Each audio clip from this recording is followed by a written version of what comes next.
like other people do. So we have to be willing to work overtime, as they say, in regards to our deen as well, if a person wants to get somewhere.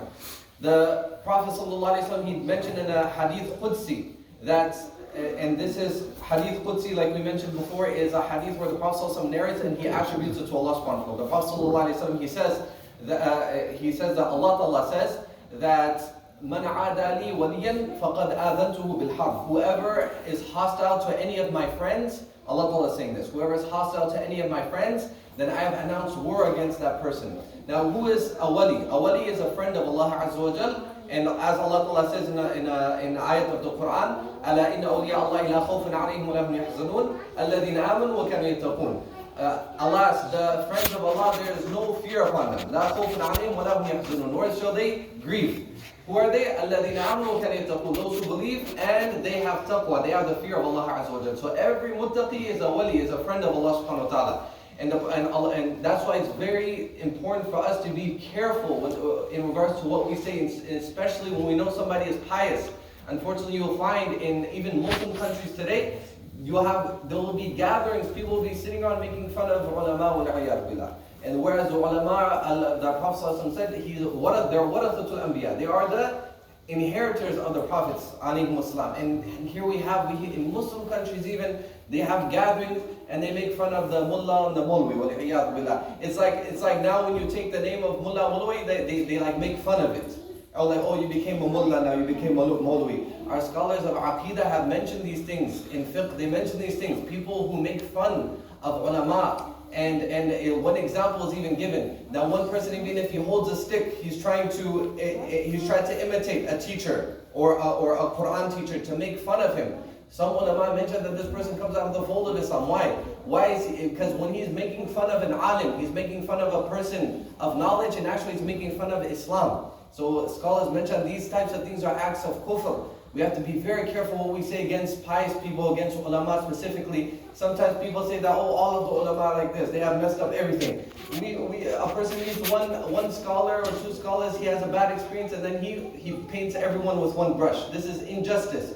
So therefore we have to be very careful and how we deal with pious people, because if we deal with them in the wrong way, what does Allah Ta'ala say? That He says that I am at war with this person. And the Prophet Allah Ta'ala mentions in this hadith al-Qudsi, he says, وَمَا تَقَرَّبَ إِلَيَّ عَبْدِي بِشَيْءٍ أَحَبَّ إِلَيَّ مِمَّا افْتَرَضْتُ عَلَيْهِ. My slave, he does not come close to me with anything more beloved to me than that which I have made obligatory upon him. So how can you become close to Allah? Fulfill your obligations, whatever is obligatory upon you.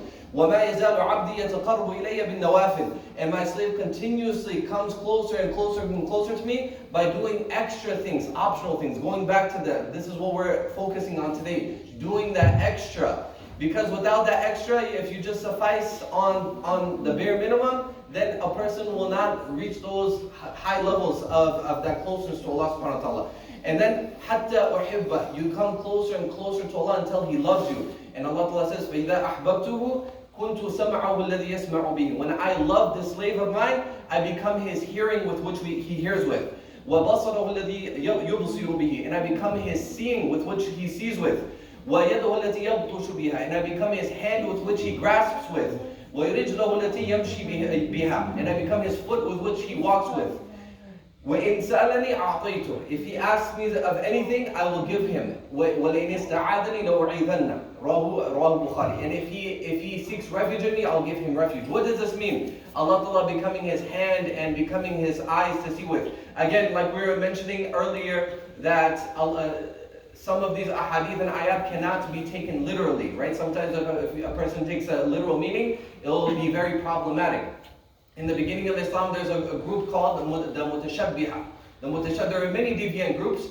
The Mutashabbiha, they'll take these ayats and ahadith literally, and they'll actually say that Allah Ta'ala ma'adallah has a hand. Allah Ta'ala has like eyes, like a human being type of thing.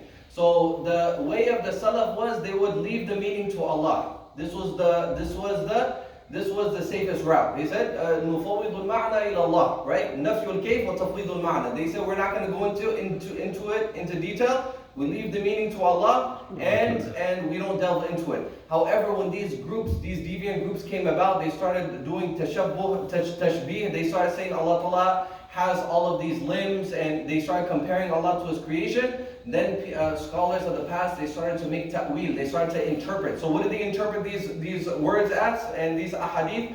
They say when Allah says, I become His hearing and His sight, and I become His hand, I become His foot, that means this person, he only looks at that which pleases Allah, he only listens to that which pleases Allah, he only grabs those things which pleases Allah, he only walks towards those things which pleases Allah. Meaning, his whole entire life is in accordance with the pleasure of Allah Azza wa Jal. How is this done, dear brothers and sisters?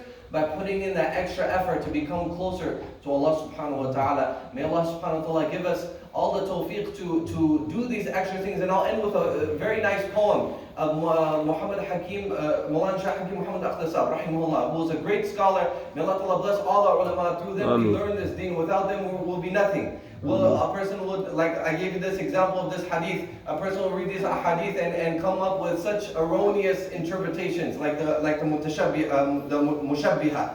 But look what he says. He sums up the whole entire deen for us. He says in Urdu, he said, Sare alame yahi akhtar ki hai ah wa fugha. In the whole entire world, his name is Akhtar. He says, this is my cry to the whole entire world. What is it? He said, Chandin khuni tamanna se khuda mil jaye. He said, just with a few days of the blood of your desires.